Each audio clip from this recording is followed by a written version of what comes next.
Is everyone insane?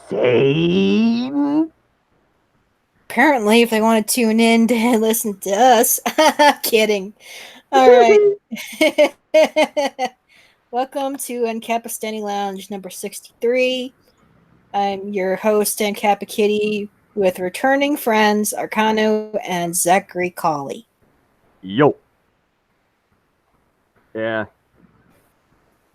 I hope I didn't scare people off with how I began to make apologetics videos. I hope not. Yeah. Anyway, before we start with the main event, I got the okay from Marianne to talk about what happened in Switzerland recently. Basically, what happened is pretty much the EU strong armed them into passing a referendum enforcing some stricter gun regulations than they already had, to the point where Uh, they now banned some weapons that are still legal in the U.S., which is which, considering how Switzerland has traditionally been neutral and has developed a culture where they accept firearms and use them for lawful purposes of self-defense and whatnot. That is a pretty deadly blow to yeah. yeah, it is. And Yeah. to think that yeah, and to think that I was actually considering moving there, er, due to the dual reasons of a freer market over there, and the fact that that is where John Calvin, one of the reformers, played a significant role in the Reformation, specifically in Geneva, where we also get the 1599 Geneva Bible. Uh, Mm. Anything you two want to add to that? Tyrants. I'm just saying, frickin' tyrants. Yeah. Arcanum? They were strong arming Switzerland. Uh, it's not their say, is it? Uh, Apparently not, seeing as they've been coerced into some laws just to continue trade with the surrounding countries due to how landlocked they are. Jeez. Oh, shit. Yeah, it's rough, man. It's awful. It's a wonder they yeah. It's a wonder they even maintain their neutrality this long for centuries.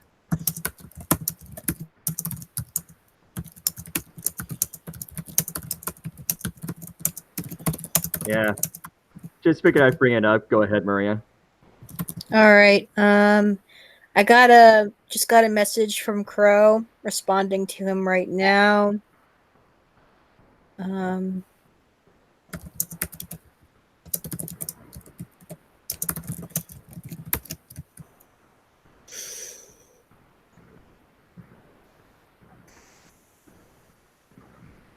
okay.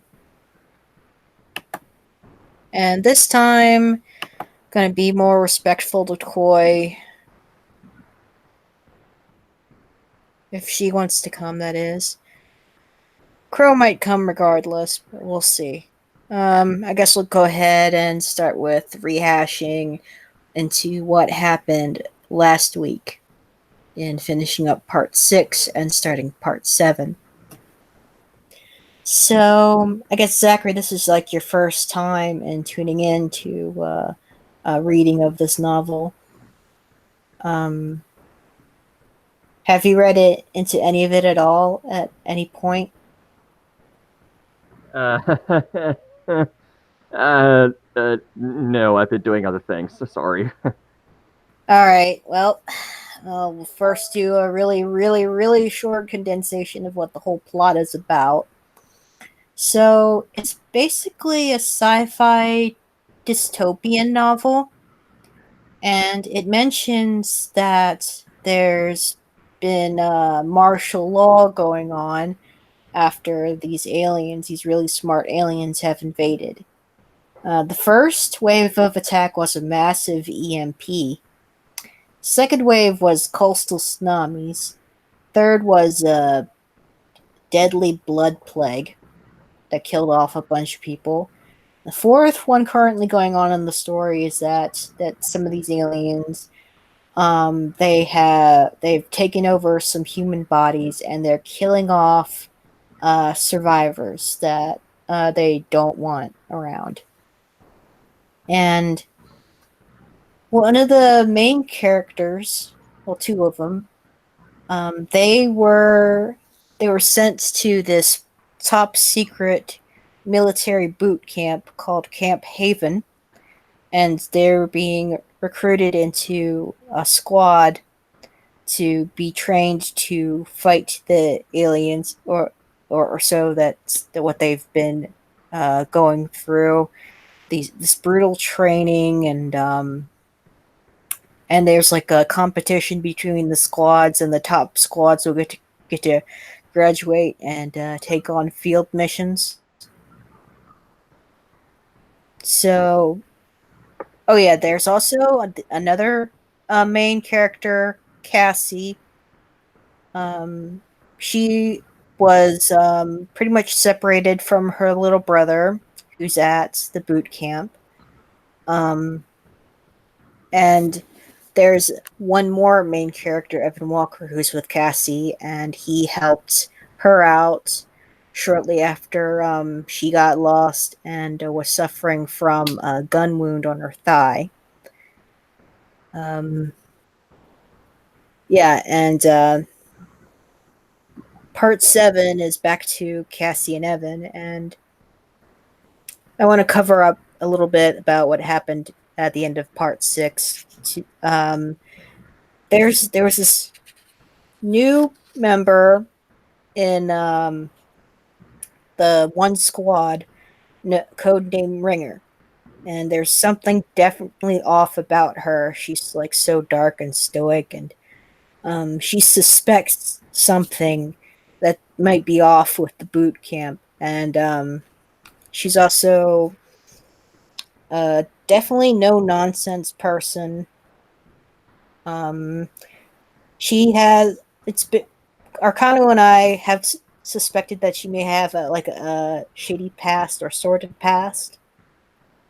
Yeah, and she wanted to take over as the squad leader, but the current squad leader, Ben Parrish, codenamed Zombie, he was assigned to be leader of the squad, especially to look after the youngest of the squad, Cassie's brother, Sam, codenamed Nugget.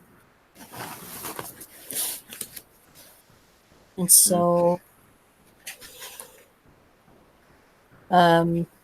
so they somehow passed. There was like this ceremony in which the commander of this military, Commander Vosh, he had this speech, and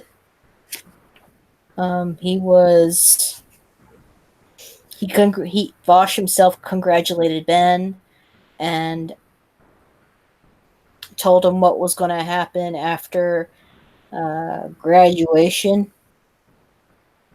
So the plan is taking the battle to the alien enemies.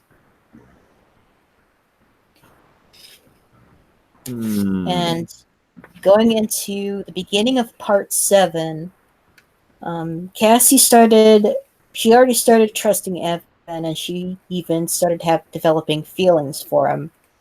And then there was something that she sensed that was off. His hands, there weren't really any calluses on them from like working hard at the field. So she started getting really suspicious and paranoid. And following her instincts, she looked into the barn and found that Evan had stashed one of her guns there, her M16, which has her initials carved into the butt of the rifle.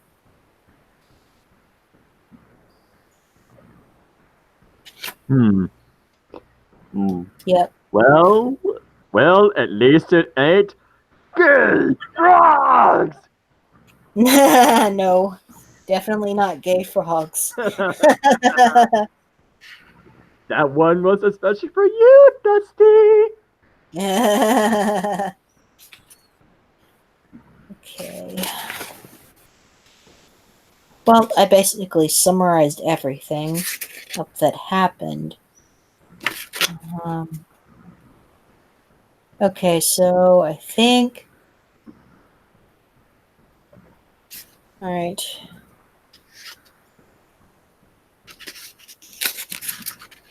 Trying to pick up where we left off here. I know it was after she finds her M16. Oh yeah, she turns and runs into Evan. Yep, that's where we left off. Okay, part 7, chapter 55.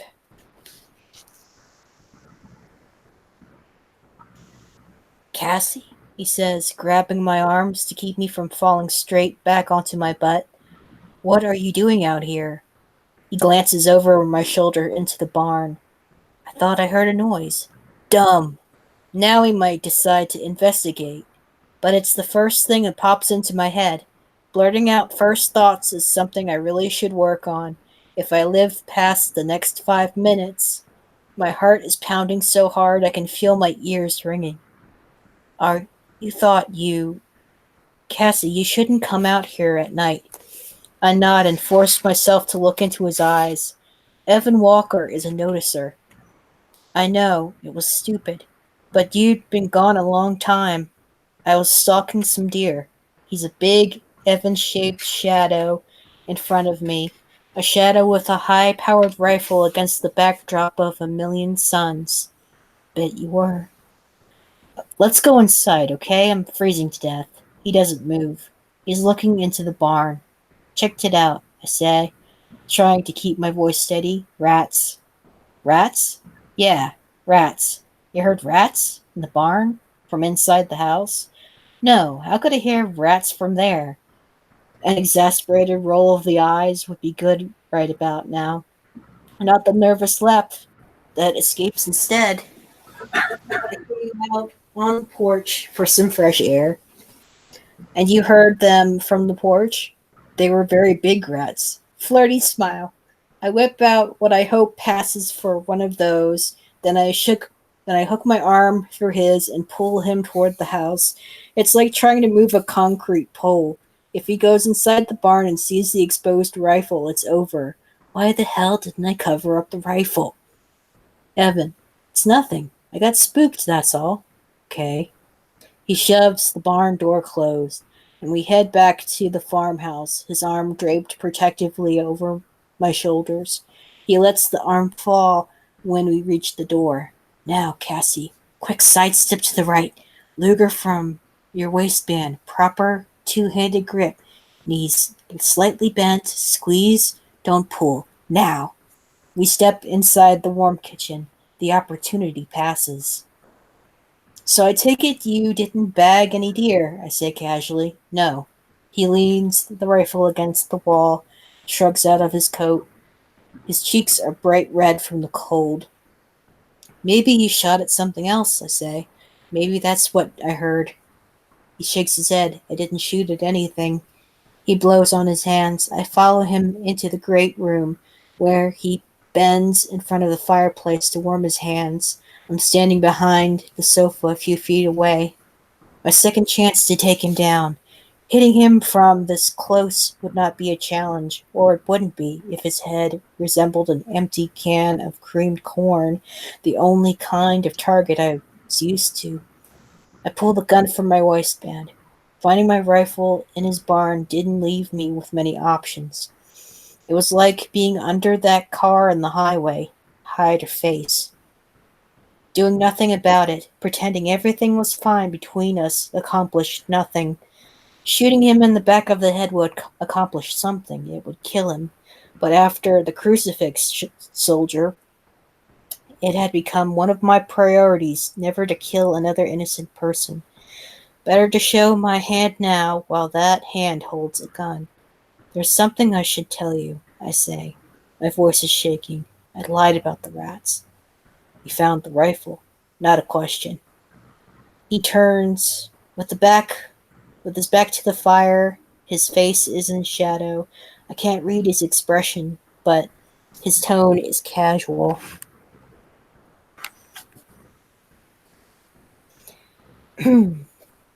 All right. I found it a couple of days ago off the highway. Remembered you'd said you dropped one when you ran. Then I saw those initials and I figured it had to be yours. For a minute, I don't say anything. His explanation makes perfect sense. I just didn't expect him to jump right into it like that. Why didn't you tell me? I finally ask. He shrugs. I was going to. Guess I forgot. What are you doing with that gun, Cassie? Oh, I was thinking about blowing your head off, that's all. Thought you might be a silencer, or maybe a traitor to your species or something along those lines. Ha! I follow his eyes to the weapon in my hand, and suddenly I feel like bursting into tears. We have to trust each other, I whisper, don't we? Yes, he says, moving towards me now. We do. But how do you make yourself trust someone, I say. He's beside me now. He doesn't reach for the gun. He's reaching for me with his eyes. And I want him to catch me before I fall too far away from the Evan I thought I knew, who saved me to save himself from falling. He's all I've got now. He's my itty-bitty bush growing out of the cliff that I cling to. Help me, Evan. Don't let me fall. Don't let me lose the part of me that makes me human. You can't make yourself believe anything, he answers softly, but you can let yourself believe. You can allow yourself to trust. I nod, looking up into his eyes, so chocolatey warm, so melty and sad. Damn it, why does he have to be so damn beautiful? And why do I have to be so damn aware of it? And how is my trusting him any different from Sammy's taking the soldier's hand before climbing onto that bus? The weird thing is his eyes remind me of Sammy's, filled with a longing to know if everything will be all right. The others answered that question with an unequivocal no. So what does that make me if I give Evan the same answer? I really want to, really, really bad. Don't know how it happens, but my gun is now in his hand. He takes my hand and leads me around to the sofa, sets the gun on top of love's desperate desire, sits close to me, but not too close, and rests his elbows on his knees. He rubs his large hands together as if they're cold. They're not. I had just held one. I don't want to leave here, he confesses, for a lot of reasons that seemed very good until I found you. He claps his hands together softly in frustration. It isn't coming out right. I know you didn't ask to be my reason for going on with everything, but from the moment I found you, he turns and grabs my hands in his, and suddenly I'm a little scared. His grip is hard. His eyes swim with tears. It's like I'm holding him back from tumbling over the edge of a cliff. I had it all wrong, he says. Before I found you, I thought the only way to hold on was to find something to live for. It isn't. To hold on, you have to find something you're willing to die for. And that was a really short part. On to part 8, Spirit of Vengeance. But before real we quick, go into that, Simon Petricon 39 said, "Hey everyone, yo." hi, Aw. welcome. And YouTubing Jaguar is here too. Yay! Huh. Oh, anyone want to give any a little bit of commentary? Yeah, that quote about a traitor to your own species. Where have we heard that rhetoric before? Hmm. Ugh. I don't know. I don't Leftists, know. maybe? Agenda 21ers? or the or the people that say you're obviously not white if you don't believe that we must separate ourselves from the other races or something to that effect. It's like, okay, here you guys are calling us that actually want to live in peace traitors, and Yeah. yet you're turning on your own kind regardless, just for a disagreement.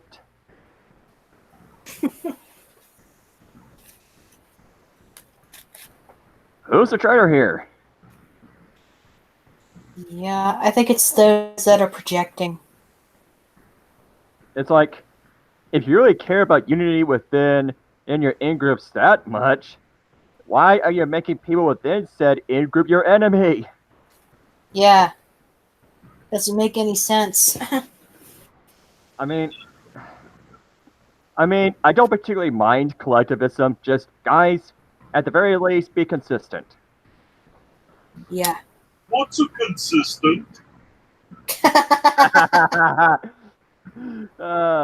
The question I ask in my mind whenever a non-believer ever makes the arguments they do against Christianity, like, half the time it doesn't make sense, but that's another topic completely. Yeah. Alright. Moving on, I suppose, to start part 8. Spirit of Vengeance. Chapter 56. The world is screaming. Just the icy wind racing through the open hatch of the Black Hawk, but that's what it sounds like. At the height of the plague, when people were dying by the hundreds every day, the panicky residents of Tent City would sometimes toss an unconscious person into the fire by mistake, and you didn't just hear their screams as they were burned alive. You felt them like a punch to your heart. Some things you can never leave behind. They don't belong to the past. They belong to you. The world is screaming. The world is being burned alive. Through the chopper windows, you can see the fires dotting the dark landscape, amber blotches against the inky black drop, multiplying as you near the outskirts of the city. These aren't for funeral pyres. Lightning from summer storms started them, and the autumn winds carried the smoldering embers to new feeding grounds, because there was so much to eat. The pantry was stuffed. The world will burn for years. It will burn until I'm my father's age, if I live that long. We're skimming 10 feet above treetop level, the rotors muffled by some kind of stealth technology, approaching downtown Dayton from the north. A light snow is falling. It shimmers around the fires like golden halos, shedding light, illuminating nothing. I turn from the window and see Ringer across the aisle, staring at me. She holds up 2 fingers. I nod. 2 minutes to the drop. I pull the headband down to position the lens of the eyepiece over my left eye and adjust the strap. Ringer is pointing at Teacup, who's in the chair next to me. Her eyepiece keeps slipping. I tighten the strap. She gives me a thumbs up. Something sour rises in my throat. 7 years old. Dear Jesus. I lean over and shout in her ear, "You stay right next to me, understand?" Teacup smiles, shakes her head, points at Ringer. "I'm staying with her." I laugh. Teacup's no dummy. Over the river now, the Black Hawk skimming only a few feet above the water. Ringer is checking her weapon for the 1000th time. Beside her, Flintstone is tapping his foot nervously, staring forward, looking at nothing. There's Dumbo inventorying his med kit, and Oompa bending his head in an attempt to keep us from seeing him stuff one last candy bar into his mouth. Finally, Pound Cake with his head down, hands folded in his lap. Resnick named him Pound Cake because he said he was soft and sweet. He doesn't strike me as either, especially on the firing range. Ringer's a better marksman overall, but I've seen Pound Cake take out 6 targets in 6 seconds. Yeah, zombie. Targets. Plywood cutouts of human beings. When it comes down to the real deal, how will his aim be then? Or any of yours? Unbelievable. We're the vanguard. 7 kids who just 6 months ago were, well, just kids. We're the counterpunch to the attacks that left 7 billion dead. There's Ringer, staring at me again. As the chopper begins to descend, she unbuckles her harness and steps across the aisle, places her hands on my shoulders, and shouts in my face, "Remember the circle! We're not going to die!" We dive into the drop zone fast and steep. The chopper doesn't land. It hovers a few inches above the frozen turf while the squad hops out. From the open hatchway, I look over and see Teacup struggling with her harness. Then she's loose and jumps out ahead of me. I'm the last to go. In the cockpit, the pilot looks over his shoulder, gives me a thumbs up. I return the signal. The Black Hawk rockets into the night sky, turning hard north, its black hull blending quickly into the dark clouds until they swallow it, and it's gone. The air in the little park by the river has been blasted clear of the snow by the rotors. After the chopper leaves, the snow returns, spinning angrily at us.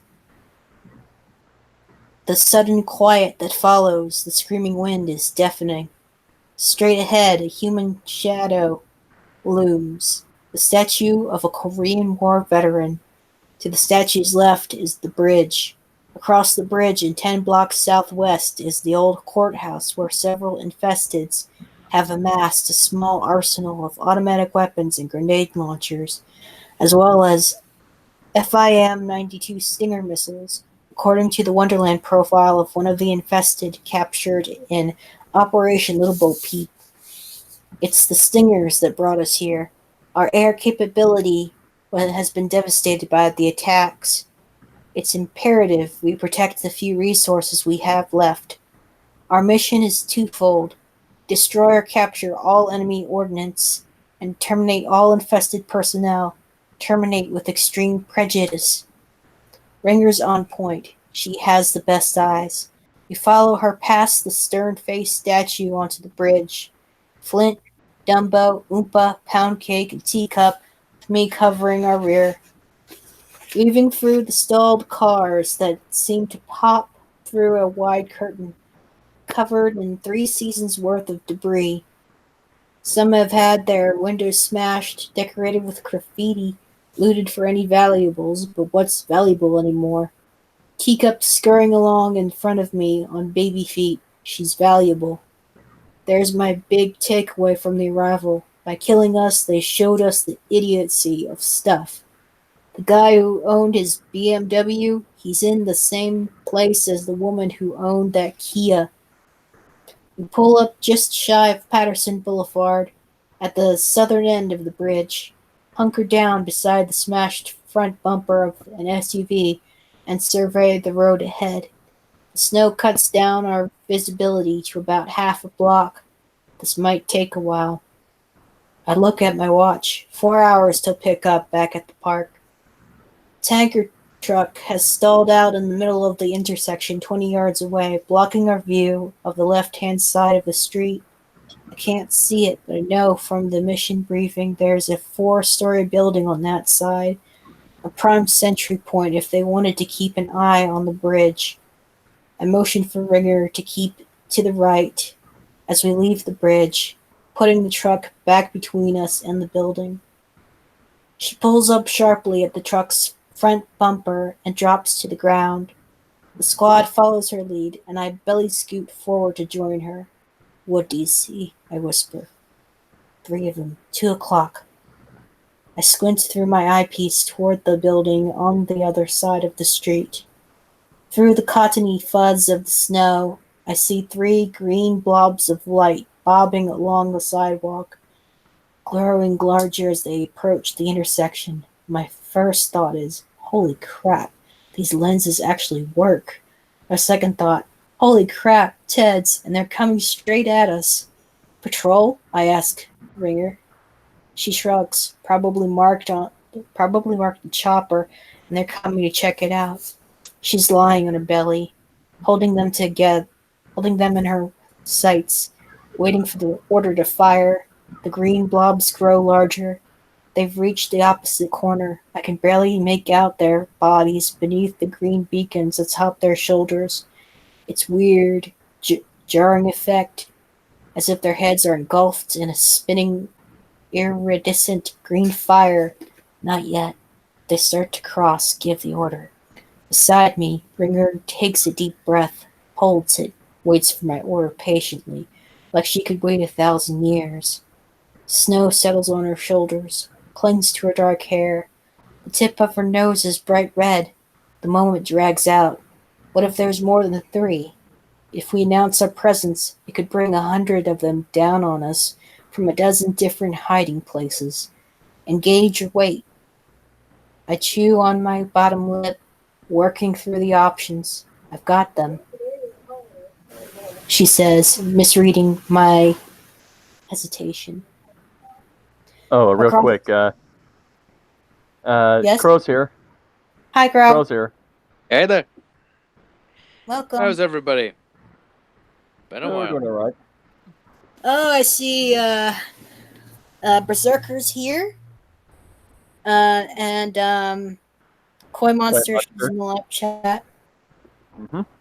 I saw. Hey, welcome. Yeah, just getting into something intense here. Oh boy. Yeah. Yep. How's Malum? Busy as ever. Yeah. Well, Go I ahead, think Diana. yeah, for those who haven't heard the news about Malum Nexus, he actually was able to get his old job back at one of the restaurants that he had loved working at. Yeah, Oh, that's that's very good news. I'm glad he still has that job. Well, he got it back. Is where. Yeah, that's what I'm saying. I'm glad he still has it back now. Yep.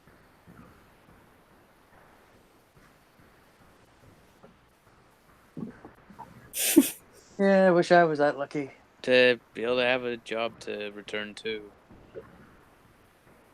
Yeah, so you're still job hunting? Yep. Oof, that's really sucks. Like seriously, right now, if I was literally hunting instead of job hunting, I probably wouldn't have lasted very long. I'd probably be starving. Well, actually, technically, I am starving. They've just not getting the kind of meat that I want to eat. Mm-hmm. All right, shall I continue then? Go ahead. All right. I'll just come up with what Ringer last said. I've got them, she says, misreading my hesitation. Across the street, the green blobs of light are stationary, clustered together as if locked in conversation. I can't tell if they're even facing this way, but I'm sure they don't know we're here. If they did, they'd rush us, open fire, take cover, do something. We have the element of surprise, and we have Ringer. Even if she misses with the first shot, the follow-ups won't. It's an easy call, really. So what's stopping me from making it? Ringer must be wondering the same thing, because she glances over at me and whispers, "Zombie, what's the call?" There's my orders. Terminate all infested personnel. There's my gut instinct. Don't rush. Don't force the issue. Let it play out. There's me, squeezed in the middle. Heartbeat before our ears register the high-powered rifles report. Pavement 2 feet in front of us disintegrates in a spray of dirty snow and pulverized concrete. That resolves my dilemma fast. The words fly out as if snatched from my lungs by the icy wind. Take them. Ringer's bullet smashes into one of the bobbing green lights, and the light winks out. One light takes off to our right. Ringer swings the barrel towards my face. I duck as she fires again, and the second light winks out. The third seems to shrink as he tears up the street, heading back the way he came. I jump to my feet, can't let him get away to sound the alarm. Ringer grabs my wrist and yanks hard to bring me back down. Damn it, Ringer, what are you doing? It's a trap. She points at the 6-inch scar in the concrete. Didn't you hear it? Didn't come from them. It came from over there. She jerks her head towards the building on the opposite side of the street, from our left. I'm judging by the angle from high up, maybe the roof. I shake my head. A fourth infested on the roof? How did he know we were here? And why didn't he warn the others? We are hidden behind the trunk, which means he must have spotted us on the bridge, spotted us and held his fire until we were blocked from view, and there was no way he could hit us. Didn't make sense. And Ringer goes, like she's read my mind. I guess this is what they meant by the fog of war. I nod. Things are getting way too complicated, way too fast.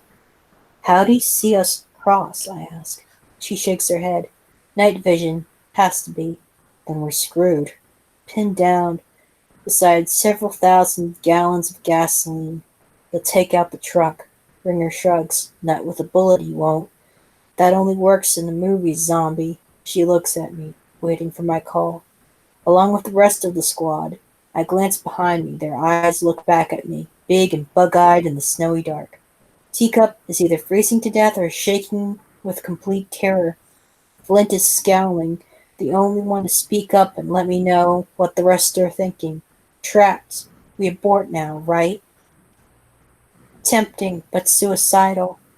If the sniper on the roof doesn't take us down on the retreat, the reinforcements that must be coming will.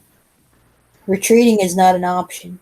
Advancing is not an option. Staying put is not an option. There are no options. Run equals die. Stay equals die. Speaking of night vision, Ringer growls. They might have thought of that before dropping us on a night mission. We're totally blind out here. I stare at her, totally blind. Bless you, Ringer. I order the squad to close the ranks around me and whisper, next block, right-hand side. Attached to the back side of the office building, there's a parking garage. Or at least there should be, according to the map. Get up to the 3rd floor. Buddy system. Flint with Ringer, Pound Cake with Oompa, Dumbo with Teacup.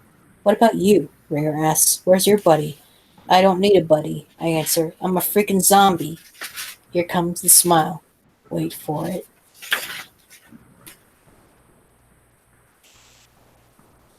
Any thoughts before next chapter? Commentary? Any?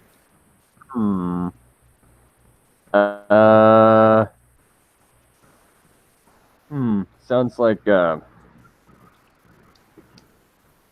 honestly, this kind of reminded me of those Belgian troops that were surrounded by the Blitzkrieg in World War II. Yeah, they were surrounded. Only about 40 men. I mean, they put up a big fight, and to the point where the point where the Germans thought that there were more of them than there actually were, and and when questioned about where the others were, those Belgians laughed and said, "We're the only ones," and laughed.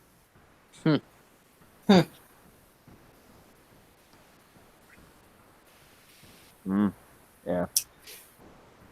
So I think I forgot to mention during like the last stream, it was mentioned that the kids would be getting like this high-tech lens that is supposed to tell who's an infested person and who isn't. Apparently, it's not. Put those things on. Apparently, But are it's they not. really infested? Who's the real enemy here? Yeah, apparently it's not working well enough. No. What do you think, Crow? Well, I only came in the middle of the storytelling, but yeah, if a machine that's supposed to detect something doesn't detect it, that's a major flaw in the system. Indeed. Hmm. It could not possibly be that the government was inefficient with their resources, could it? Ooh. Oh, it's totally not. It isn't at all. Arcano? Arcano, what do you think? Arcanu, hello.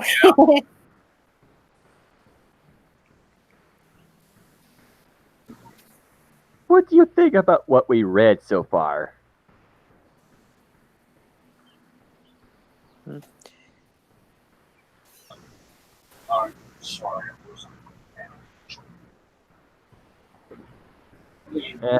Never mind. Okay, I'll just continue with the next chapter then. Hmm. Chapter 57. I point out the embankment leading down to the water's edge, all the way down to that walking trail. I say to Ringer, don't wait for me. She shakes her head, frowning. I lean in, keeping my expression as serious as I can. I thought I had you with the zombie remark. One of these days I'm going to get a smile out of you, Private. Very much not smiling. I don't think so, sir. You have something against smiling? It was the first thing to go. Then the snow and the dark swallow her. The rest of the squad follows. I hear Teacup whimpering beneath her breath as Dumbo leads her off, going, run hard when it goes. Cup, okay?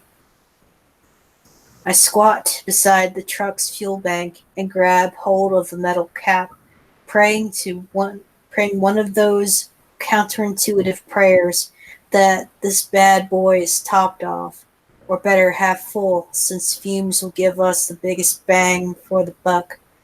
I don't dare ignite the cargo, but the few gallons of diesel contained beneath it should set it off, I hope.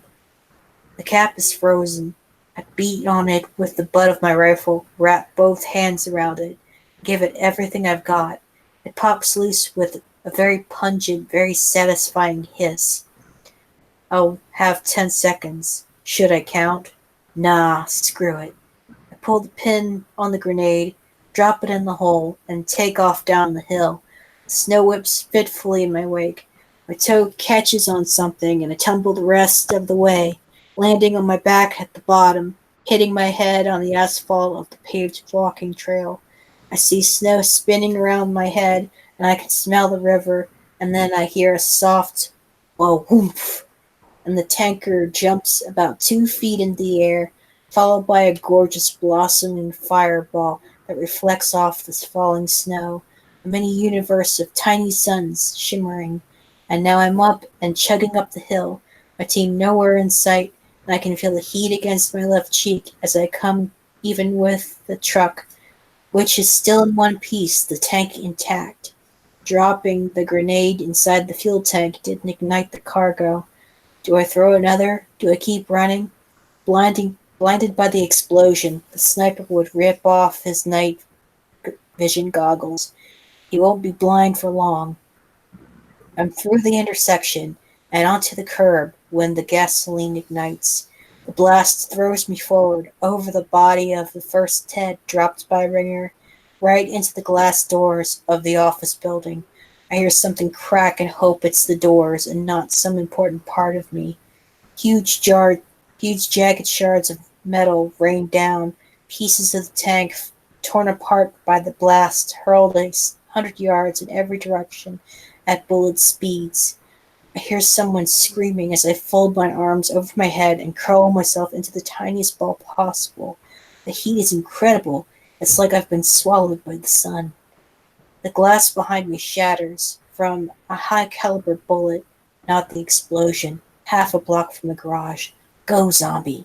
And I'm going hard until I come across Oompa crumpled on the sidewalk. Poundcake kneeling beside him, tugging on his shoulder, his face twisted in a soundless cry. It was Oompa I heard screaming after the tanker blew, and it takes me only half a second to see why. A piece of metal the size of a frisbee juts out of his lower back. Push Poundcake toward the garage. Go! And heave Oompa's round little body over my shoulder. I hear the report of the rifle this time. 2 beats after the shooter across the street fires, and a chunk of concrete breaks free of the wall behind me. The first level of the garage is separated from the sidewalk by a waist-high concrete wall. I ease Oompa over the wall, and then hop over and duck down. Ka-thunk. Fist-sized chunk of the wall blows back toward me. Kneeling beside Oompa, I look up to see Poundcake poofing it toward the stairwell. Now, as long as there isn't another sniper's nest in this building, and as long as the infested who got away hasn't taken refuge here, too. A quick check of Oompa's injury isn't encouraging. The sooner I can get him upstairs to Dumbo, the better. Private Oompa, I breathe into his ear. You do not have any permission to die, understood? He nods, sucking in the freezing air, blowing it out again, warm from the center of his body. But he's as white as the snow billowing up in the golden light. I throw him back onto my shoulder and trot to the stairs, keeping as low as I can without losing my balance. I take the stairs 2 at a time till I reach the 3rd level, where I find the unit crouched behind the first line of cars, several feet back from the wall that faces the sniper's building. Dumbo is kneeling beside Teacup, working on her leg. Her fatigues are ripped. I can see an ugly red gash where a bullet tore across her calf.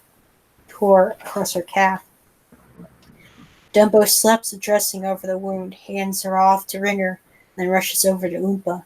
Flintstone is shaking his head at me. Told you we should abort, Flint says, his eyes glitter with malice. Now look.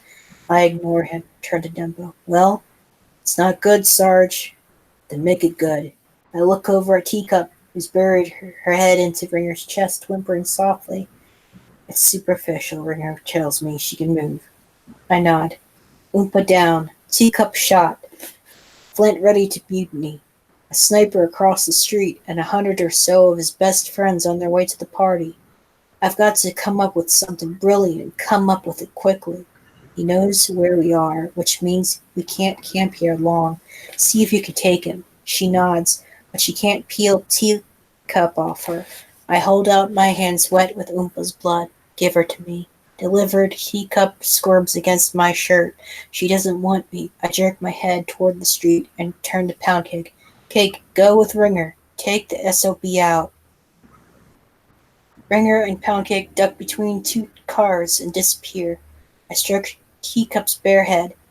Somewhere along the way, she lost her cap, and watch Dumbo gingerly pull on the fragment on Oompa's back.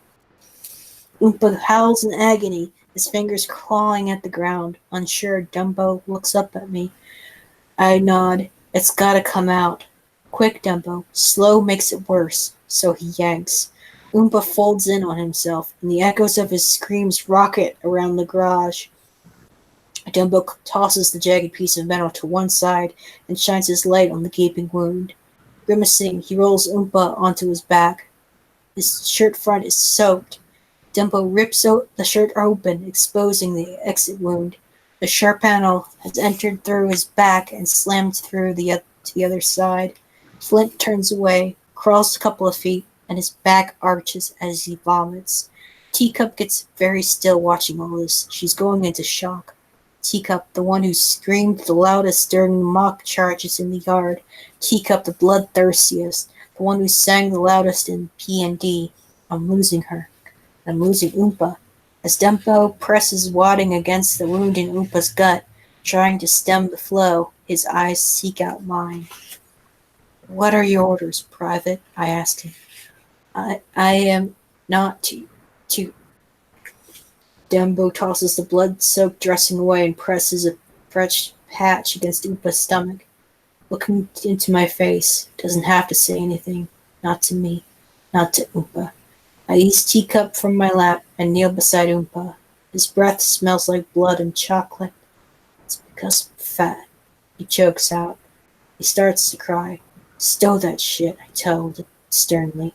He whispers something. I bring my ear close to his mouth. My name is Kenny. Like it's a terrible secret he's been afraid to share. His eyes roll toward the ceiling. Then he's gone.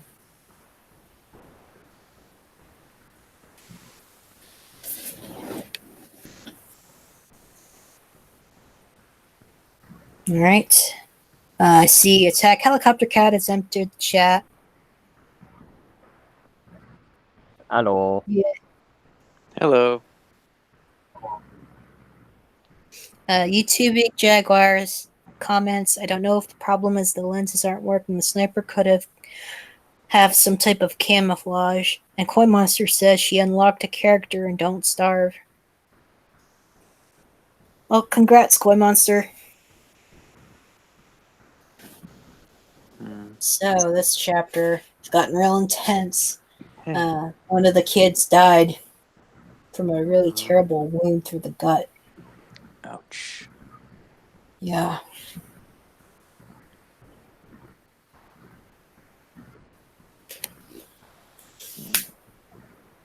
Alright.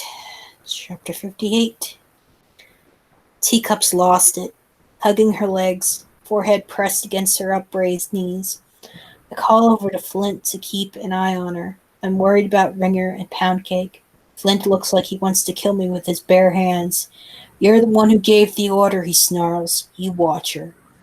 Dumbo is cleaning his hands of Oompa's, no, Kenny's, blood.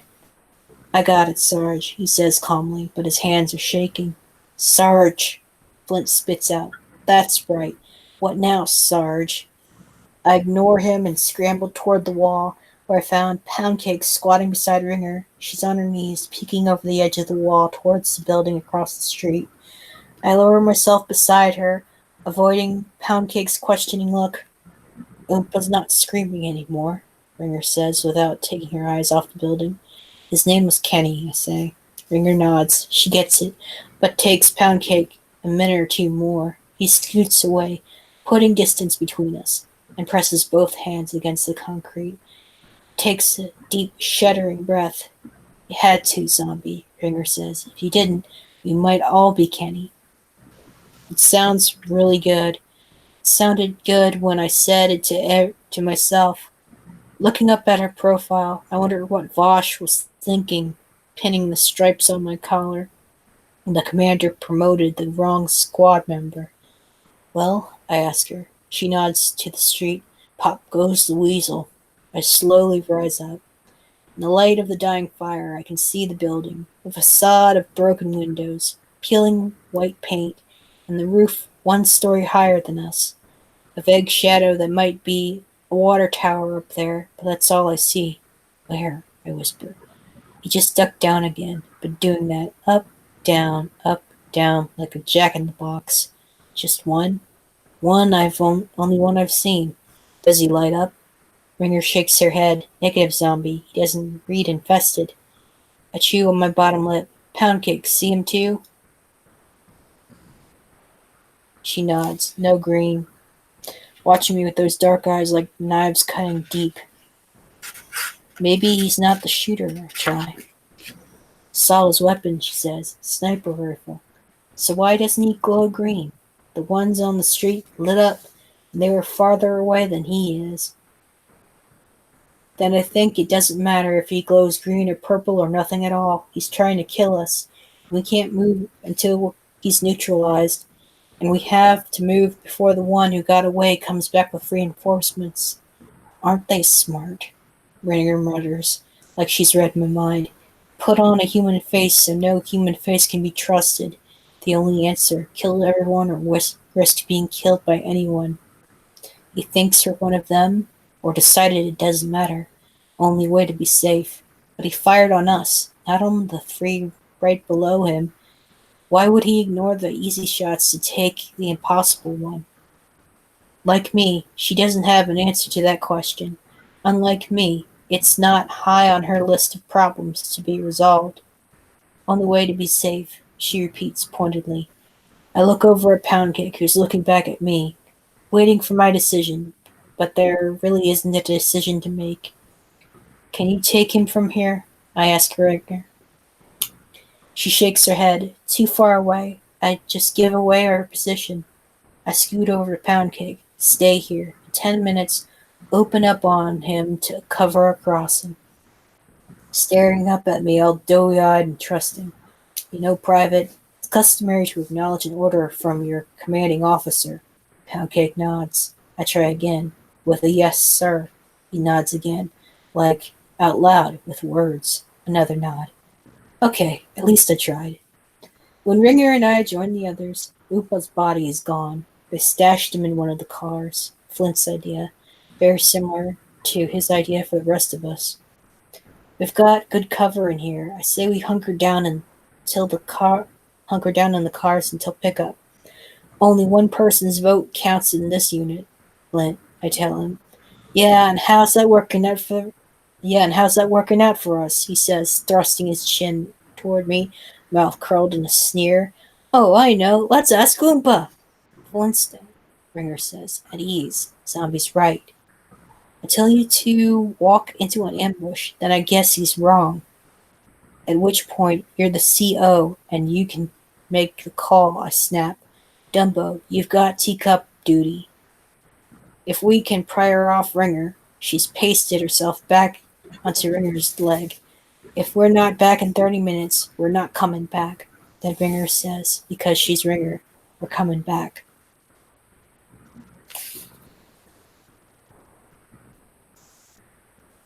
Yeah, Jaguar, that is pretty intense.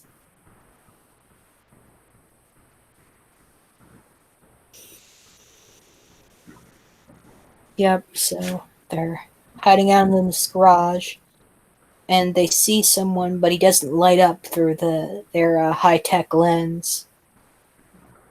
So maybe in the next chapter we'll find out just who the shooter is, maybe. Okay. 59. The tanker's burned to its tires.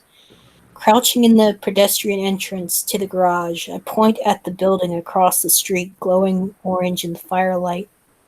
That's our entry point. Third window from the left-hand corner, completely busted out. See it? Ringer nods absently. Something's on her mind. She keeps fiddling with the eyepiece, pulling it away from her eye, pushing it back again. The certainty she showed in front of the squad is gone.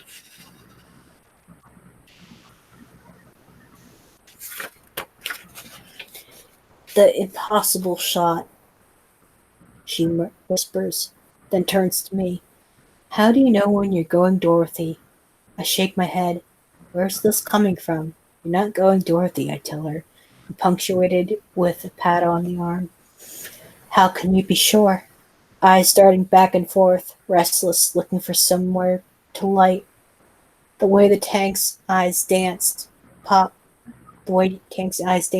before he popped. Crazy people. They never think they're crazy. Their craziness makes perfect sense to them. There's a disparate, very un-Ringer-like look in her eyes. You're not crazy, trust me. Wrong thing to say. Why should I? She shoots back. It's the first time I've heard any emotion out of her. Why should I trust you? And why should you trust me? How do you know I'm not one of them, zombie? Finally, an easy question. Because we've been screened, and we don't light up in each other's eyepieces.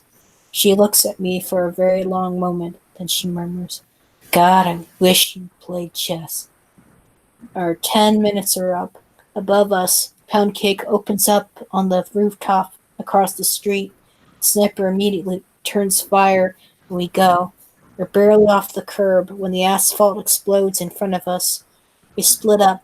Ringer zipping off to the right, me to the left. I hear the whine of the bullet, a high-pitched, sandpapery sound. About a month before it tears open the sleeve of my jacket, the instinct burned into me like months of drilling to return fire. It's very hard to resist. I leap onto the curb, and in 2 strides, I'm pressed hard against the comforting cold concrete of the building. That's when I see Ringer slip on a patch of ice and fall face first toward the curb. She waves me back. No! A round bites off a piece of the curbing that rakes across her neck. Screw her, no. I bound over to her, grab her arm, and sling her up toward the building. Another run whizzes past my head as I backpedal to safety. She's bleeding. The wound shimmers black in the firelight. She waves me on. Go, go. We trotted along the side of the building to the broken window and dive inside. Took less than a minute to cross. Felt like 2 hours. We're inside what used to be an upscale boutique, looted several times over, full of empty racks and broken hangers, creepy headless mannequins, and posters of overly serious fashion models on the walls. A sign on the service counter reads, "Going out of business sale." Ringer's scrunched in the corner of the room, with good angles on the windows and the door coming in from the lobby. A hand on her neck, and that hand is gloved in blood. I have to look. She doesn't want me to look. I'm like, don't be stupid. I have to look. So she lets me look. It's superficial, between a cut and a gouge. I find a scarf lying on the display table, and she wads it up and presses it against her neck. Nods at my torn sleeve. Are you hit? I shake my head and ease down on the floor beside her. We're both pulling hard for air. My head swims with adrenaline. Not to be judgmental, but as a sniper, this guy sucks. 3 shots, 3 misses. Makes you wish this was baseball.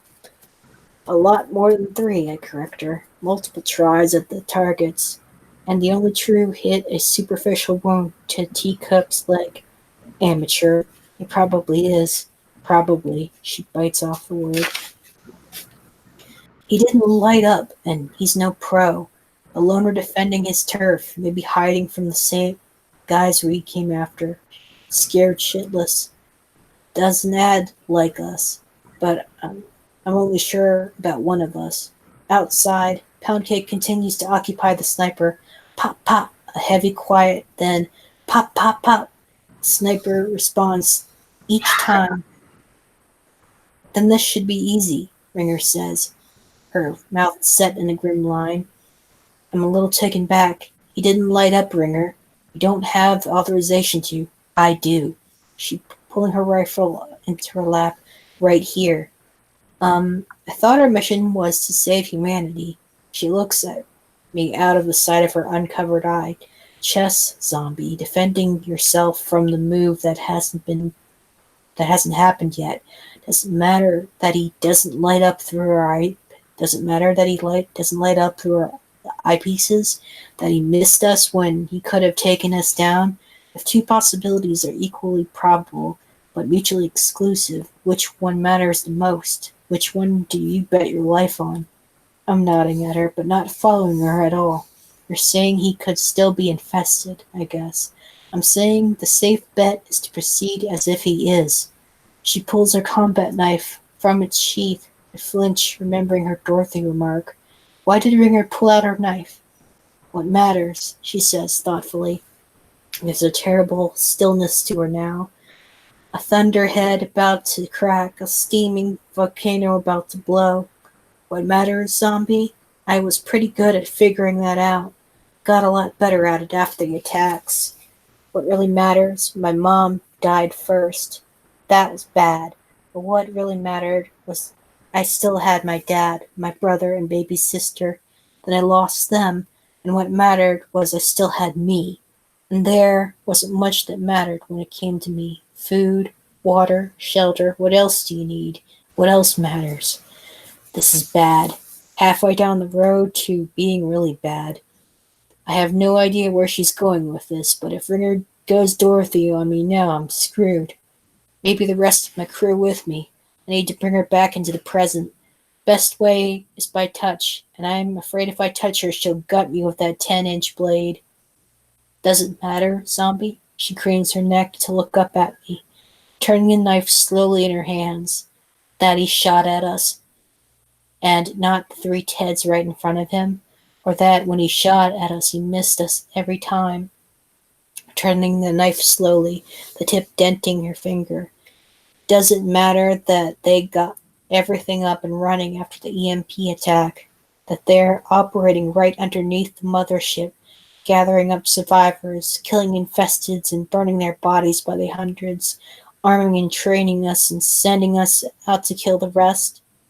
Tell me that those things don't matter. Tell me the odds are insignificant when they aren't really them. Tell me what possibility I should bet my life on.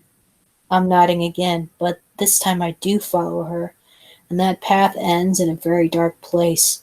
I squat down beside her and look her dead in the eye. I don't know what this guy's story is, and I don't know about the EMP, but the commander told me why they're leaving us alone. They think we're no longer a threat to them. She flips back her bangs and snaps. How does the commander know what they think?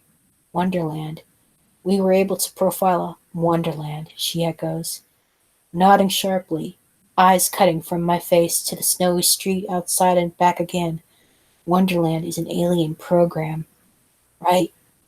Stay with her, but gently try to lead her back. It is, Ringer, remember? After we took back the base, we found it hidden. Unless we didn't. Zombie, unless we didn't. She jabs the knife toward me. It's a possibility equally valid, and possibilities matter. Trust me, zombie, I'm an expert on what matters.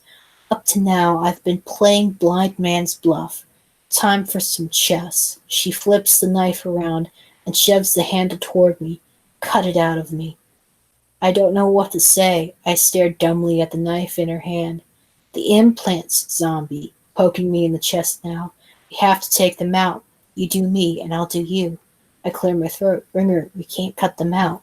I scramble for a second for the best argument, but all I can come up with is, if we can't make it back to the rendezvous point, how are they going to find us?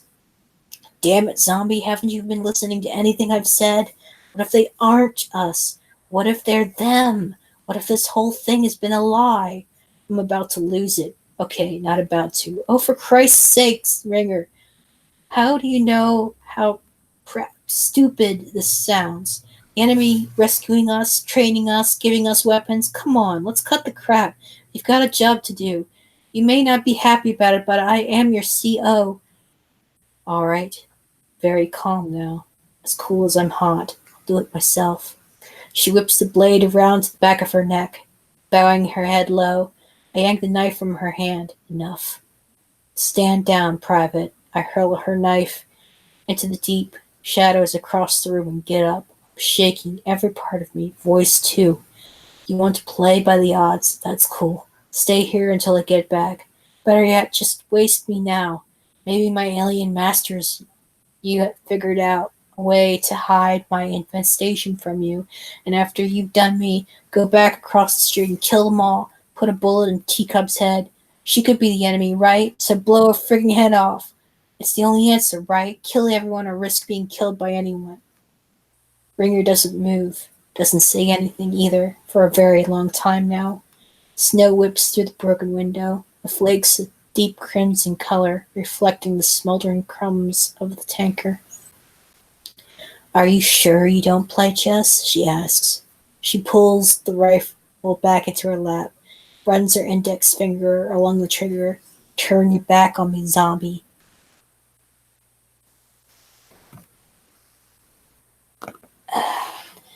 Okay, we're at the end of the dark path now, and it's a dead end.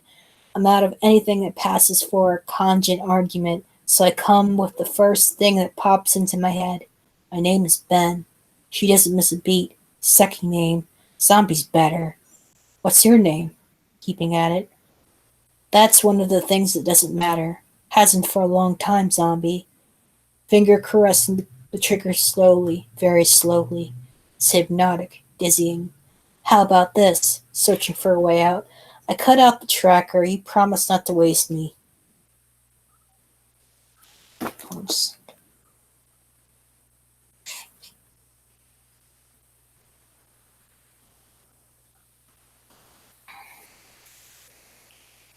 I'm gonna drink my tea for a bit.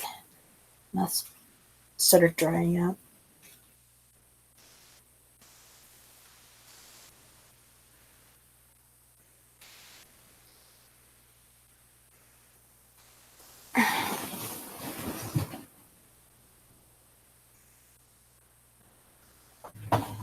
Okay. This way I keep her on my side, because I'd rather take on a dozen snipers than one Dorothy Ringer. In my mind's eye, I see my head shattering like one of those plywood people on the firing range. She cocks her head, and the side of her mouth twitches in an almost but not quite smile. Check. I give her back an honest-to-goodness smile, the old Ben Parrish smile, the one that got me practically everything I wanted. Well, not practically. I'm being modest. Is that check as in yes, or are you giving me the chess lesson? She sets her gun aside and turns her back to me, bows her head, pulls her silky black hair away from her neck. Both. Pop, pop, pop goes Pound Cake's gun, and the sniper answers. Their jam plays in the background as I kneel behind Ringer with my knife. Part of me more than willing to humor her if it keeps me and the rest of the unit alive. The other part screaming silently, "Aren't you like giving a mouse a cookie? What will she demand next? A physical inspection of my cerebral cortex?" Relax, John. Relax, zombie, she says, quiet and calm. The old Ringer again. If the trackers aren't ours, it's probably not a good idea to have them inside us. If they are ours, Dr. Pam can always implant us again when we get back, agreed? Checkmate. Check and mate, she corrects me. Her neck is long and graceful and very cold beneath my fingers as I explore the area beneath the scar for the lump. My hand shakes. Just humor her. Probably means a court-martial and the rest of your life peeling potatoes, but at least you'll be alive. Be gentle, she whispers. I take a deep breath and draw the tip of the blade along the tiny scar. Her blood wells up bright red, shockingly red against her pearly skin. She doesn't even flinch, but I have to ask, am I hurting you? No, I like it a lot.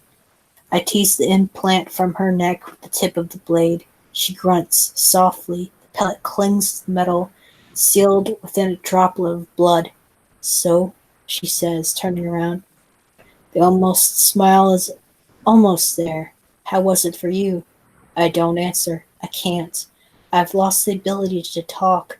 The knife falls from my hand. I'm 2 feet away, looking right at her, but her face is gone.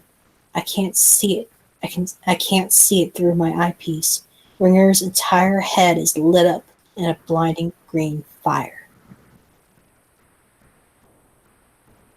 Big reveal there. Oh, what? A reveal? Yeah, Ben pulled out the tracker, and through that eyepiece, Ringer's entire head glows green. Oh, snap. Well, shit. Ooh boy, that's a problem. He was an alien the whole time. Or maybe it's something else. Okay, YouTubing Jaguar said in the chat, thought that Evan might be the mystery sniper. Attack Helicopter Cat said, if I remember correctly, the truth about the people who light up was the twist. Yeah, that's the twist. But don't spoil it much from there. That's about to be revealed in the next chapter soon.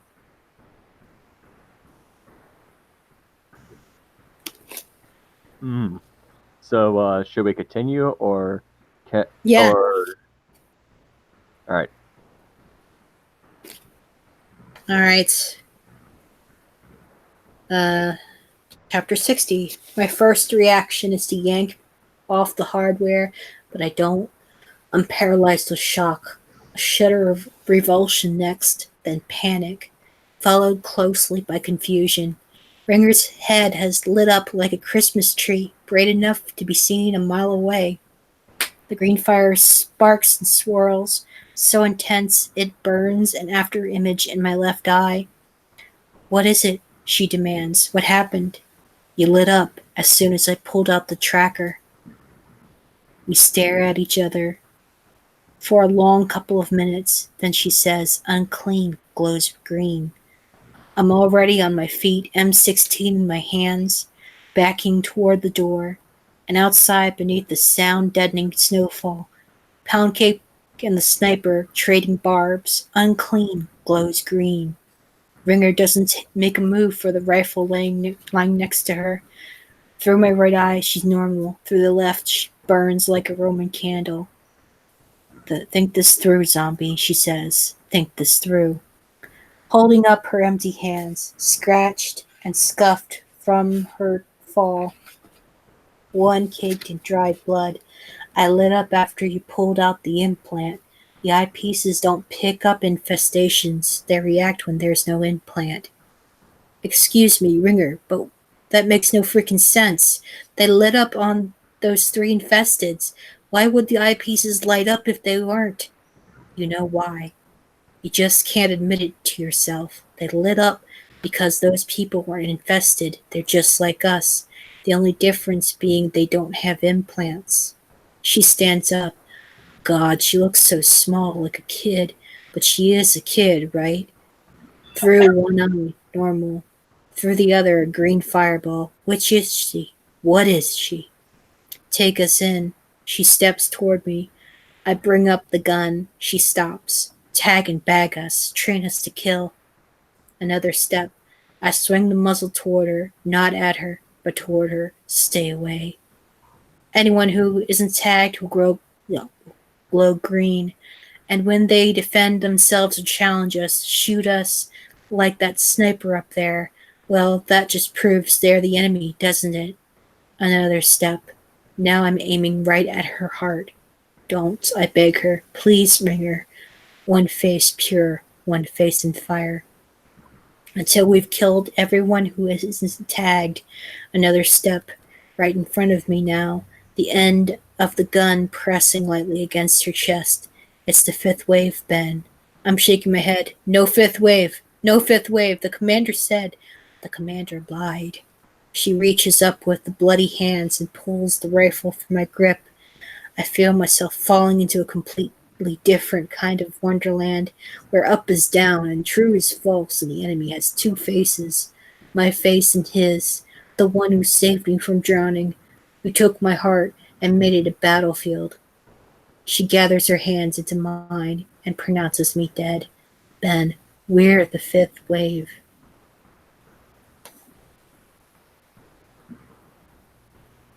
Oh, you see someone that's just showed up. Oh, Ancapistani, he's here. So he's coming in to say hello. Hello. Yeah, we're reading a book. Reading up to the climax in the 5th wave. What's just happened is the squad of kids in military garb, they just found out that they've been lied to at boot camp right in the middle of their field mission. Nice. They've been targeting their own. Yeah. They were lied to. Man, there was no enemy. Or did I read that? Or did I hear that wrong? Well, perhaps it is the aliens that are the enemy, and they're turning their gullible kids that they trained onto other of their kind. Very possible. Mm-hmm. Well, and this part, I can mention it happening in reality with the guise of, under the false guise of an alien invasion. No actual aliens. That's pretty much the whole point of why I wanted to read this book in the first place. Ugh. Use manipulating a crisis to their own advantage. Yeah. Oh, Good crisis. gee, that sounds so familiar. Oh, yes. Remember what George Soros said, don't let a good crisis go to waste, right? Jeez. Every crisis.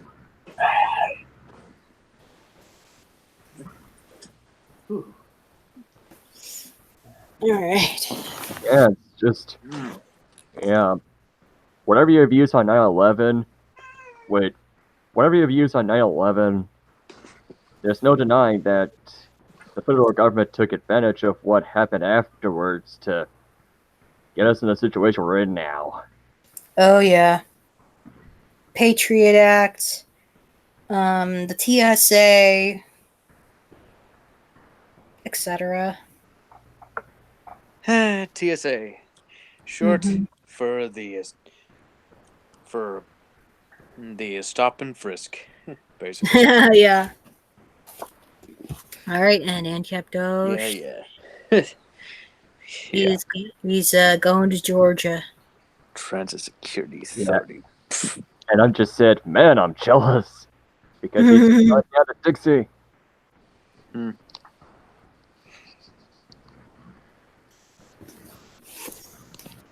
Alright. Uh, 61 then. Just can't stop here. Gotta go a little further. It's getting good. Mhm. 61. We are humanity. It's a lie. Wonderland. Camp Haven. The war itself. How easy it was. How incredibly easy. Even after all we'd been through. Or maybe it was easy because of all we'd been through. They gathered us in. They emptied us out. They filled us up with hate and cunning and the spirit of vengeance. So they could send us out again to kill what's left of the rest of us. Check and mate. I'm going to be sick. Ringer hangs onto my shoulder while I heave all over a poster that fell off the wall. Fall into fashion. There's Chris behind the two-way glass. And there's the button marked execute. And there's my finger slamming down. How easy it was to make me kill another human being. When I'm done, I rock back on my heels. I feel Ringer's cool fingers rubbing my neck. Hear her voice telling me it's going to be okay. I yank off the eyepiece, killing the green fire and giving Ringer back her face. She's Ringer, and I'm me. Only I'm not sure what me means anymore. I'm not what I thought I was. The world is not what I thought it was. Maybe that's the point. It's their world now, and we're the aliens. Can't go back, I choke out. There's her deep cutting eyes and her cool fingers massaging my neck. No, we can't, but we can go forward. She picks up my rifle and pushes it against my chest. And we can start with that son of a bitch upstairs. Not before taking out my implant. It hurts more than I expect, less than I deserve. Don't beat yourself up, Ringer tells me while she digs it out. They fooled all of us. And the ones they couldn't, they called Dorothy's and killed. Not the only ones, she says bitterly. And then it hits me like a punch in the heart. The P&D hangar, the twin stacks spewing gray and black smoke. The trucks loaded with bodies, hundreds of bodies every day, thousands every week. And the buses pulling in all night, every night, filled with refugees, filled with the walking dead. Camp Haven is the military base, I whisper as blood trickles down my neck. She shakes her head. Or a refugee camp. I nod, swallow back the bile rising in my throat. I can tell she's waiting for me to say it out loud. Sometimes you have to speak the truth aloud or it doesn't seem real. It's a death camp. There's an old saying about truth setting you free. Don't buy it. Sometimes the truth slams the cell door shut and throws 1,000 bolts. Are you ready? Ringer asks. She seems anxious to get it over with. We don't kill him, I say. Ringer gives me a look like, what the fuck? But I'm thinking of Chris strapped to a chair behind a two-way mirror, thinking of heaving bodies onto the conveyor belt that carried its human cargo into the hot, hungry mouth of the incinerator. I've been there too long enough. Neutralize and disarm. That's the order. Understood? She hesitates, then nods. Can't read her expression. Not unusual. Is she playing chess again? We can still hear Pound Cake firing from across the street. He has to be getting low on ammo. It's time. Stepping into the lobby is a dive into total darkness. We advance shoulder to shoulder, trailing our fingers along the walls to keep our bearings in the dark, trying every door, looking for the one to the stairs. The only sounds are our breath and the stale, cold air, and the sloshing of our boots through an inch of sour-smelling, freezing cold water. A pipe must have burst. I push open a door at the end of the hall and feel a rush of fresh air. Stairwell. We pause on the 4th-floor landing at the bottom of the narrow steps that lead up to the roof. Door is cracked open. We can hear the sharp report of the sniper's rifle, but can't see him. Hand signals are useless in the dark, so I pull Ringer close and press my lips against her ear. Sounds like he's straight ahead. She nods. Her hair tickles my nose. Going hard. She's the better shooter. Ringer will go first. I'll take the second shot if she misses or goes down. We've drilled this 100 times, but we always practiced eliminating the target, not disabling it. And the target never fired back at us. She steps up towards the door. I'm standing right behind her, hand on her shoulder. The wind rustles through the crack like the mewling of a dying animal.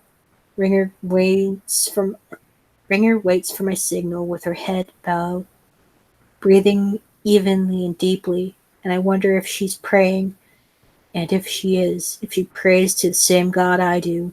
Somehow I don't think so.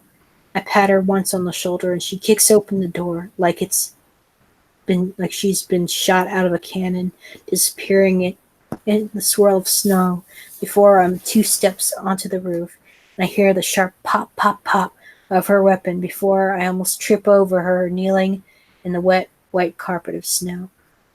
10 feet in front of her, the sniper lies on his side, clutching his leg with one hand while he reaches for his rifle with the other.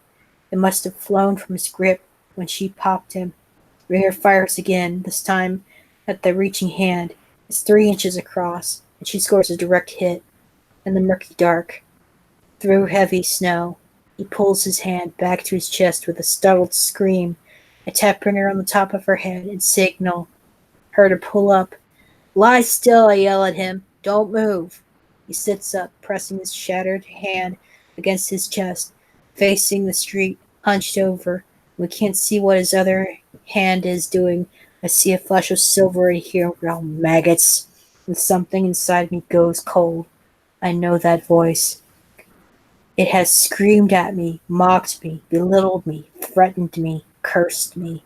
It followed me from the minute I woke to the minute I went to bed. It's hissed, hollered, snarled, and spat at me, at all of us. Resnick. We both hear it, and it nails down our feet. It stops our breath. It freezes our thoughts, and it buys him time. Time that grinds down as he comes up, slowing as if the universal clock set in motion by the Big Bang is running out of steam. Pushing himself to his feet, that takes about 7 or 8 minutes. Turning to face us, that makes at least 10. Holding something in his good hand, punching at it with his bloody one. It lasts a good 20 minutes, and then Ringer comes alive. The round slams into his chest. Resnick falls to his knees. His mouth comes open. He pitches forward and lands face down in front of us. The clock resets. No one moves. No one says anything. Snow, wind, like we're standing alone on the summit of an icy mountain top. Ringer goes over to him, rolls him in onto his back, pulls the silver device from his hand, and I'm looking down at that pasty, pockmarked, rat-eyed face, and somehow I'm surprised and not surprised. Spend months training us so he can kill us, I say. Ringer shakes her head. She's looking at the display of the silver device. Its light shines on her face, playing up the contrast between her fair skin and jet black hair. She looks beautiful in its light, not angelic beautiful, more like avenging angel beautiful. He wasn't going to kill us, zombie, until we surprised him and gave him no choice. Then not with the rifle. She holds up the device so I can see the display. I think he was going to kill us with this. A grid occupies the top of the display. There's a cluster of green dots on the far left-hand corner, another green dot closer to the middle. The squad, I say. And this lone dot here must be Pound Cake. Which means if we hadn't cut out our implants, he'd have known exactly where we were. Ringer says. He'd be waiting for us and we'd be screwed. She points out the two highlighted numbers on the bottom of the screen. One of them is the number I was assigned when Dr. Pam tagged and bagged me. I'm guessing the other one is Ringer's. Beneath the numbers is a flashing green button. What happens if you press that button, I ask. My guess is nothing. She presses it. I flinch, but her guess is right. It's a kill switch, she says. Has to be. Links to her implants. We could have fried all of us at any time you wanted. Killing us wasn't the goal, so what was? Ringer sees the question in my eyes. The 3 infesteds. That's why he fired the opening shot, she says. We're the first squad out of the camp. Makes sense they'd monitor us closely to see how we perform in actual combat, or what we think is actual combat, to make sure we react to the green bait like good little rats. They must have dropped him before us to pull the trigger in case we didn't. And when we didn't, he gave us a little incentive. He kept firing at us because kept us hyped and ready to blow away any damn green shiny thing that glowed. In the snow, it's as if she's looking at me through a gauzy white curtain. Flakes dust her eyebrows, sparkle in her hair. Awful big risk to take, I point out. Not really. He had us on this little radar. Alright.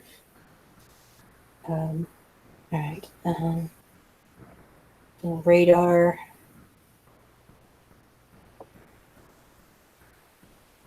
Worst case scenario, all he had to do was hit the button.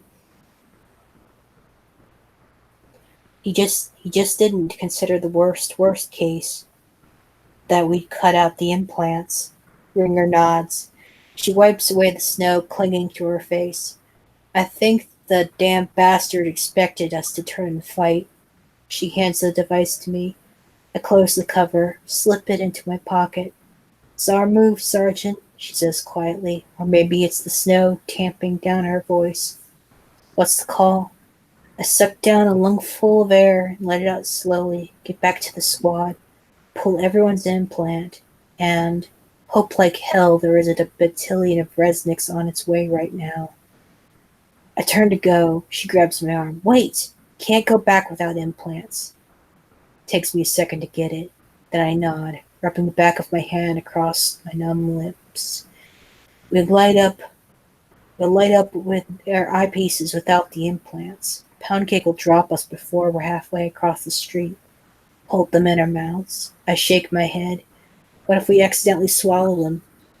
We might have to stick them back where they came from, bandage the wounds up tight, and hope like hell they don't fall out. Hope pulling them out didn't deactivate them. What? I ask. Too much hope? The side of her mouth twitches. Maybe that's our secret weapon.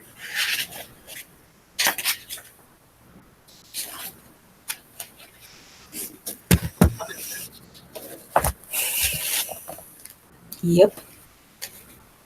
Tension is thick. Yeah. Hmm.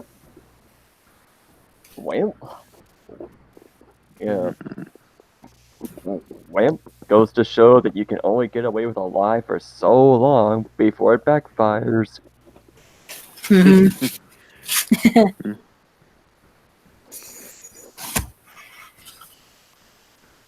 Oh, let's see.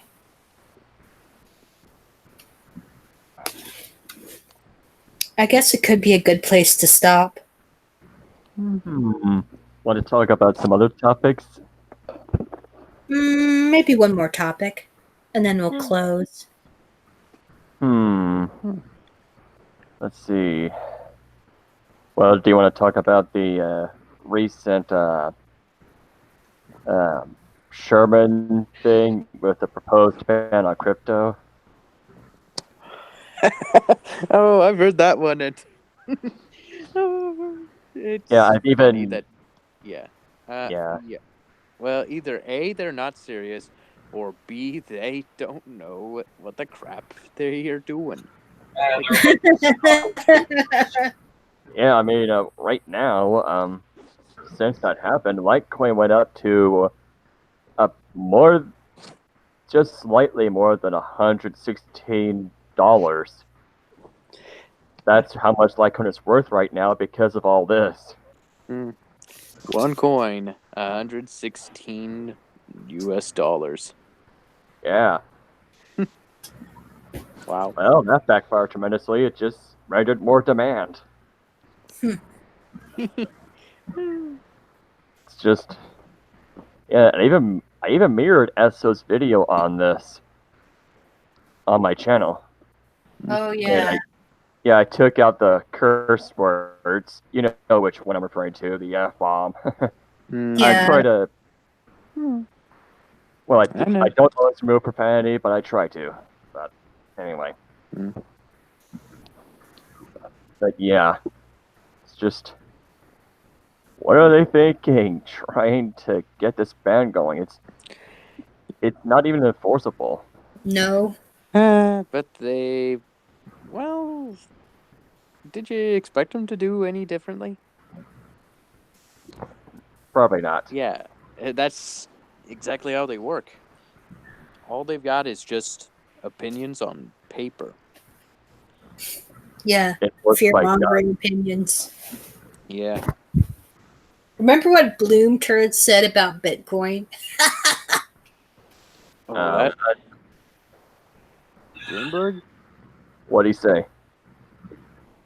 Well, this old guy on Bloomberg, which I call Bloom Turd, claiming that cryptocurrency, or at least Bitcoin, was based out of Marxist theory.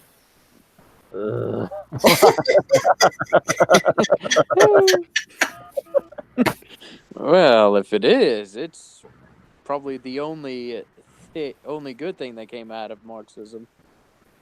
Yeah. I know, right? I know, right? It's just. Which ironically is used in a capitalist system behind the scenes. Whether it be in gray markets, black markets, or out in the open legally, it doesn't matter. It's used in a market. Yep. Yeah, kind of defeats the purpose of having it if it's supported by Karl Marx. Oh Right. Yeah. It's like, well, that backfired tremendously, Carl.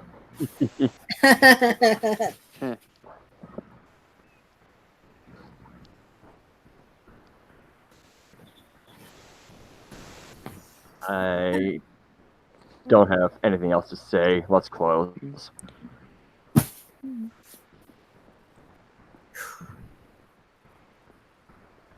All right. Unless anyone else has something to add. No, not really. Mm. Anyone else? I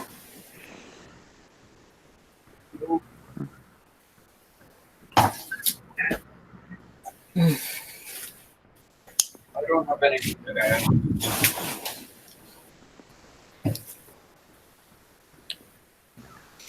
Oh, Koi Monster. She's laughing, saying, "They don't learn." They don't.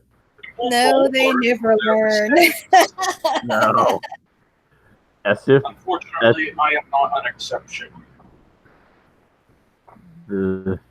like, look at what happened to prohibition. Come on. Look at the Yeah. Philippines. Yeah, alcohol is a lot easier to regulate. Just poison all the drugs. Yeah. Come on. Now, there is a point I do have to make about that. So, prohibition just failed really horribly. We're talking about something that is more likely to be controlled than cryptocurrency. Like, seriously, there's ways to force people to not drink alcohol or to not brew it. It's a lot Mhm. easier to do, but they still failed. Yeah. Yeah, same can be said with guns right now in the Philippines. And, ugh, Yeah. they're out in the open with basic machinist tools, and that black market is still going strong. So if guns could be made with basic machinist tools and governments can't do anything about that, yeah, forget trying to do crypto or trying to ban 3D printed guns. If you can't even handle something that's a lot easier to do with, yeah, if you can't ban somebody making a gun with basic tools, you can't stop somebody that's using a more decentralized form of that. Hmm. Mm, yeah. Yeah. Gun They're control is it's just just an exercise in futility for them at this point. Pretty Mhm. much. Gun control is slowly becoming more and more obsolete. It already is obsolete. Now we just need to have the solution made mainstream. Mm-hmm. It's only a matter of time. Yep. Oh, gun control is already dead. It's just currently on life support. It's It's it's all, brain dead. it's only a matter of time before it falls to the ground. Oh boy. Wonder what David Walking Contradiction Hogg could react like. Oh man. Oh, his face is gonna be priceless to watch. Yeah. What a Uh, bullshit he'd spout on his Twitter. I wish I could be.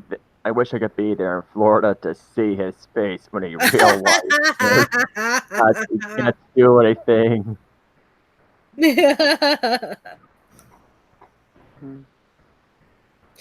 All right. I guess we'll do closing now.